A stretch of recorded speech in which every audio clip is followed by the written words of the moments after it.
sinabawan ko para pakuloy. Mamaya na lang ulit. Tatakpan muna. Tayo natin siyang kumulo. Ayan, kumukulo na.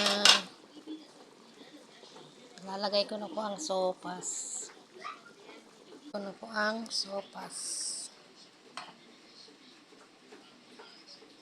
Ayan na siya, sopas. Tayo ulit natin siyang kumulo at palambutin. Ayan, okay na po siya. Kakain na kami. Salamat sa panonood. Luto na po. Ready to eat na po kami.